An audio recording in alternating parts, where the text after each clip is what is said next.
Hello मेरे प्यारे बच्चों। आज हम पढ़ेंगे हिंदी का पाठ 9 बेटी पढ़ाओ देश बढ़ाओ कविता। ठीक है। इस कविता में क्या है बेटा? इस कविता में कवि ने यह बताया है कि शिक्षा की जो आवश्यकता है वो बेटा और बेटी दोनों के लिए एक समान हो, यानी कि कोई लड़का हो चाहे लड़की हो, शिक्षा दोनों के लिए ही उतनी ही आवश्यक है जितनी लड़के के लिए है और उतनी ही लड़कियों के लिए भी है। कि नारी शिक्षा जो है ना, बेटी को अगर बढ़ावा देंगे कल को वो नारी बनेगी, इसलिए हमें नारी शिक्षा को बढ़ावा देने तथा नारी को सम्मान देने के लिए कवि ने कहा है। क्योंकि जब देश पढ़ेगा तभी देश आगे बढ़ेगा। ओके, तो चलो हम इस कविता को पढ़ते हैं फिर इसको समझते हैं। ये बहुत ही अच्छी कविता है। ठीक है। इस कविता के लेखक देखिए नीचे में लिखे गए हैं। कौन है? आनंद विश्वास जी। कौन है इस कविता के लेखक? आनंद विश्वास। ओके बेटा, तो चलिए हम इस कविता की शुरुआत करते हैं। नानी वाली कथा कहानी अब जग में हुई पुरानी, बेटी युग के नए दौर के आओ लिख ले नई कहानी। बेटी युग में बेटा बेटी सभी पढ़ेंगे सभी बढ़ेंगे, फौलादी ले नेक इरादे खुद अपना इतिहास गढ़ेंगे। ठीक है। अब जो इसमें है ना बेटा वो क्या है? इसमें बताया गया है, कवि ने बताया है कि जो आज के समय में जो नानी वाली कहानियां थी ना वो क्या हो गई? पुरानी हो गई हैं और कवि बेटियों को पढ़ा लिखा कर एक नई शुरुआत करने को कह रहे हैं। हमें भेदभाव को भुलाकर बेटा बेटी को एक समान समझकर पढ़ाने और आगे बढ़ाने के लिए प्रोत्साहित करना चाहिए लोगों को कि बेटा बेटी में कोई अंतर नहीं है, उनको एक समान शिक्षा देनी चाहिए। ऐसा उनको प्रोत्साहित करना चाहिए, उनके मनोबल को बढ़ाना चाहिए जिससे वे पक्के और सच्चे इरादों के साथ उन्नति की नई नई ऊंचाइयों को छू सके। ठीक है, नई नई ऊंचाइयों को छू सके। इससे क्या होगा? क्योंकि देश पढ़ेगा तभी तो युवा सोच और उसके प्रयास की प्रगति की जो राहें हैं वो आसान हो पाएंगी। इसलिए कवि ने नानी वाली कहानियों से आगे निकलकर बेटा बेटी दोनों की पढ़ाई के महत्व को समझाया है ना।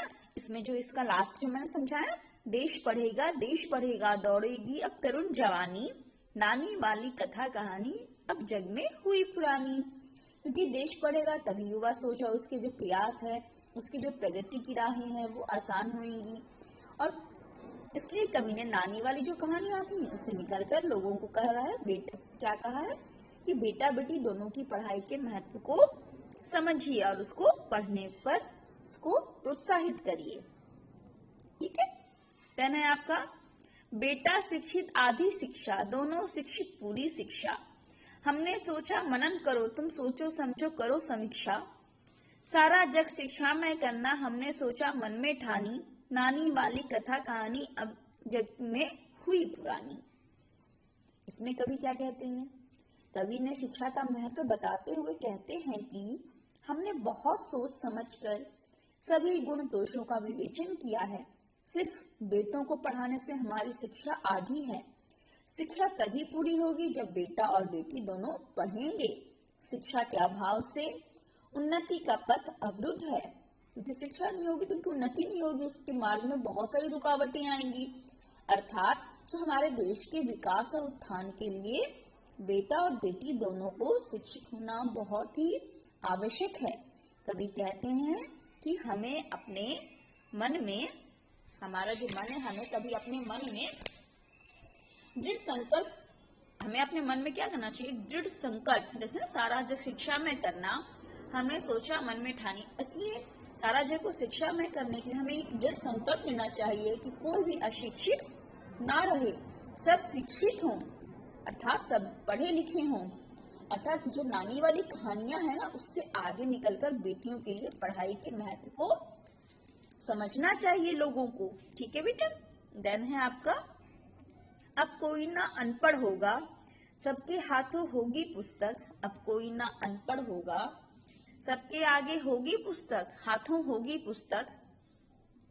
ज्ञान गंगा की पावन धारा सबके आंगन तक पहुंचेगी। पुस्तक और कलम की ताकत जग जाहिर जानी पहचानी। नानी वाली कथा कहानी अब जग में हुई पुरानी। अब क्या है इसमें? कवि कहते हैं कि यदि सब मिलकर अशिक्षा को अपने देश से दूर करने का दृढ़ संकल्प करेंगे, जो हमारे देश में जो अशिक्षा फैली हुई है ना बहुत ही संख्या में, उसको दूर करने के लिए सब लोगों को मिलकर एक दृढ़ संकल्प लेना पड़ेगा। सबके हाथों में किताब पहुंचेगी और शिक्षा की पवित्र धारा से सबके घर व आंगन क्या होंगे? संचित होंगे। सबका घर और आंगन महकेगा, सब में शिक्षित व्यक्ति होंगे, अर्थात शिक्षा का प्रकाश जो है वो घर घर पहुंचेगा। किताब और कलम की जो ताकत है ना बेटा, उसको दुनिया में सभी जानते और मानते हैं। इसलिए नानी वाली कहानियों की जगह अब किताबों को देनी होगी और बेटियों को पढ़ाना होगा। ठीक है, क्योंकि पढ़ाई में बहुत ही ताकत है। अगर बेटियां पढ़ेंगी तभी हमारा देश आगे बढ़ेगा। ठीक है, क्योंकि ऐसा कहा गया है कि अगर एक बेटा पढ़ता है तो सिर्फ एक परिवार शिक्षित होता है, पर एक बेटी पढ़ती है तो पूरा समाज शिक्षित होता है, पता है। इसलिए बेटियों की पढ़ाई का बहुत महत्व है। फिर है आपका बेटी युग सम्मान पर्व है। क्या है बेटा? बेटी युग सम्मान पर्व है, पुण्य पर्व है, ज्ञान पर्व है। सबका सम्मान करे तो जन जन का उत्थान पर्व है। अब क्या है? कवि कहते हैं कि बेटियों को पढ़ाने से सामाजिकता और व्यवहारिकता में भी अच्छे बदलाव आएंगे, क्योंकि बेटियां पढ़ेंगी तभी तो उसमें सामाजिक विकास होगा, व्यवहारिक विकास होगा, वो हर चीज को समझेंगी। इसलिए बेटियों को पढ़ाने से सामाजिक और व्यवहारिक दोनों में अच्छे बदलाव आएंगे। सभी लोग उन्हें सम्मान की नजर से देखेंगे। ज्ञान के प्रसार से हमारा समाज पवित्र त्योहार जैसा प्रतीत होगा। आपस में सब एक दूसरे का सम्मान करेंगे, जिससे प्रत्येक मनुष्य और देश की उन्नति का विकास होगा और हमारा देश दुनिया में अपनी एक अच्छी पहचान बनाएगा, है ना। इस कहानी से हमें क्या शिक्षा मिली बेटा? कि बेटी बेटा पढ़ाओ और देश को आगे बढ़ाओ, क्योंकि बेटी बेटा दोनों को पढ़ाना होगा तभी हमारा देश आगे बढ़ेगा।